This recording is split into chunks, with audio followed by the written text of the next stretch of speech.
narasumber saya, ini mantan Kapolri Jenderal Purnawirawan Khairuddin Ismail pun angkat bicara pemirsa mengenai kasus Vina dan Eki, dan berikut pernyataannya.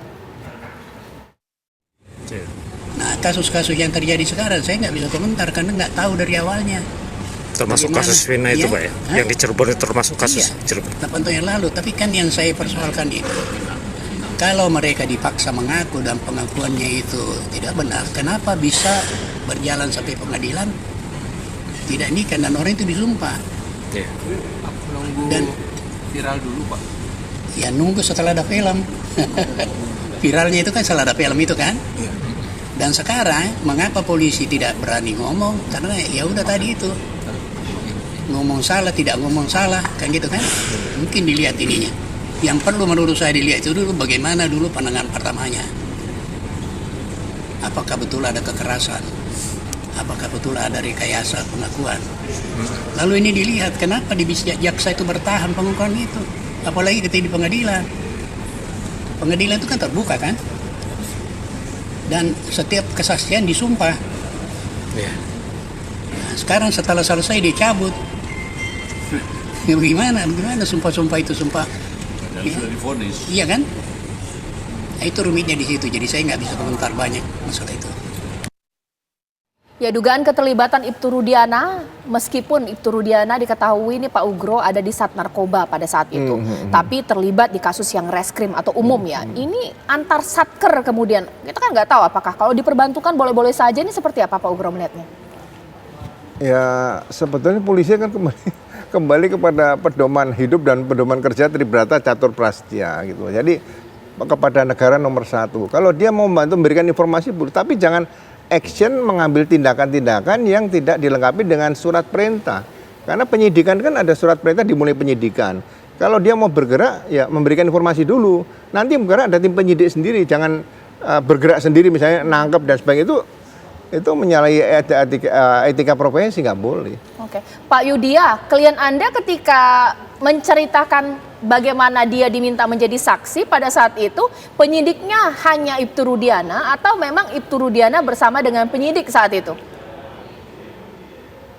Pada saat itu yang meminta itu kan Pak Rudiana. Nah, tapi yang melakukan penyidikan ini anggota yang lain. Dan di ruangan itu cuma ada klien kami dengan penyidik saja, Pak. Oke, berarti Pak Rudiana mengantarkan kepada penyidik klien Anda, begitu? Iya, karena yang memintanya juga Rudiana. Oke, nah itu salah tidak, Ya, Pak Ugro? jadi begini, kalau di hukum acara pidana jelas bahwa setiap pejabat polisi negara Republik Indonesia berpangkat apapun itu bisa jadi penyelidik. Nah, kalau dia menjadi peran penyelidik, harus dapat surat dari penyidik. Penyidik adalah perwira di reserse umum yang menangani kasus. Nah, dia dapat surat untuk perintah membawa seseorang, siapa silakan. Tapi perintah membawa dengan catatan dia membawa siapa? Membawa seseorang yang sudah ditentukan oleh penyidik. Jangan sebagai seorang penyelidik, Pak, saya punya orang yang saya curigai, tolong siapkan surat saya untuk membawa. Nggak bisa dilakukan. Jadi memang ketentuannya harus dikuatkan dengan administrasi penyidikan di situ. Pak Yudhya, tapi klien Anda punya bukti kuat, otentik atau bisa menjadi dasar tidak bahwa memang ada skenario diarahkan oleh Ibtu Rudiana? Kalau mengaku saja ini bisa jadi bumerang juga untuk klien Anda, bagaimana? Ya pada saat itu kan di ruangan tersebut hanya ada Liga Akbar dan penyidik, tidak ada pihak lain dalam ruangan. Oke, intimidasi atau mungkin tekanan seperti apa sih yang dialami oleh klien Anda sampai mau mengikuti skenario dari penyidik atau juga Ibtu Rudiana? Ya, pada saat itu Liga Akbar ini diarahkan oleh penyidik mengenai suatu penambahan BAP. Nah, pada saat itu kan Liga Akbar menolaknya. Tapi dari penyidik itu mengatakan bahwa ada yang melihat kamu di sana, ya kamu ikutin saja.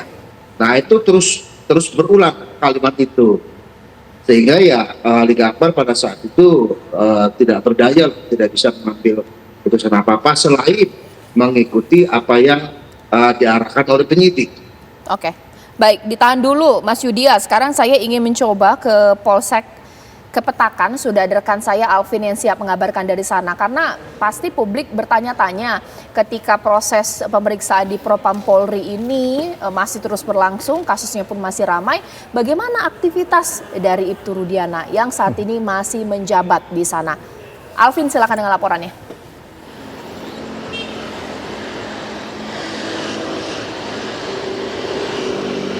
Ya baik Caca dan juga pemirsa, memang kasus kematian Vina dan juga Eki di Cirebon ini memang masih menjadi perbincangan di masyarakat seluruh Indonesia karena memang masih munculnya saksi-saksi baru dan juga banyaknya kejanggalan dalam kasus kematian Vina dan juga Eki. Jadi memang di tempat saya mengabarkan ini merupakan di Polsek Kapetakan di Cirebon, Jawa Barat. Memang inilah situasi di depan Polsek Kapetakan Cirebon, Jawa Barat. Memang tempat ini merupakan tempat Ibtu Rudiana ditugaskan. Memang Ibtu Rudiana sendiri ditugaskan sebagai Kapolsek Kapetakan Cirebon, Jawa Barat. Memang untuk lebih lanjutnya saya akan ajak pemirsa masuk sedikit di Polsek Kapetakan ini. Apa pemirsa bisa melihat inilah situasi di halaman Polsek Kapetakan Cirebon, Jawa Barat. Memang untuk situasi Polsek saat ini cukup sepi dan tidak adanya aktivitas apapun. Namun tadi kami sempat melihat pada siang hari Polsek Kapetakan ini ramai dikunjungi oleh masyarakat ataupun masyarakat yang ingin membuat laporan ataupun pengaduan di Polsek Kapetakan ini. Memang ini tadi kami juga sempat menanyakan kepada kepolisian yang berjaga terhadap untuk situasi dan ataupun kondisi dari Pak Rudiana sendiri. Namun dari polisi yang berjaga, Pak Rudiana sedang tidak berada di Polsek Kapetakan ini. Memang untuk pemirsa bisa lihat, biasanya kalau memang Pak Rudiana berada di Polsek Kapetakan ini pemirsa bisa melihat, biar juru kamera saya bisa melihat, ini biasanya Pak Rudiana parkir di halaman sini untuk mobil Pak Rudiana sendiri. Namun kami sempat memantau untuk mobil Pak Rudiana juga tidak berada di Polsek Kapetakan ini. Dan memang untuk Polsek Kapetakan ini biasanya Pak Ibtu Rudiana berada, tadi menurut informasi yang didapatkan memang Pak Rudiana sendiri jarang berada di Polsek Kapetakan saat ini. Namun memang sekalinya berada di Polsek Kapetakan ini, Ibtu Rudiana hanya sebentar aja berada di Polsek Kapetakan sekitar 1 hingga 2 jam saja, namun langsung bertugas kembali keluar Polsek Kapetakan. Memang untuk biasanya Pak Rudiana itu berada, ruangan kerjanya berada di sebelah sini, pemirsa, di sebelah kiri sini untuk ruangan Pak Rudiana kalau memang bertugas di Polsek Kapetakan ini. Memang untuk informasi sebelumnya, memang pada Kamis tanggal 6 Juni lalu Ibtu Rudiana memang diperiksa oleh Propam Polri dan juga Polda Jabar di Polres Cirebon Kota. Namun saat ini pihak kepolisian masih belum adanya informasi terkait pemeriksaan kepada Ibtu Rudiana di Polsek Kapetakan ini. Memang untuk Ibtu Rudiana sendiri saat ini dirinya menjabat sebagai Kapolsek Kapetakan Cirebon, Jawa Barat, dan juga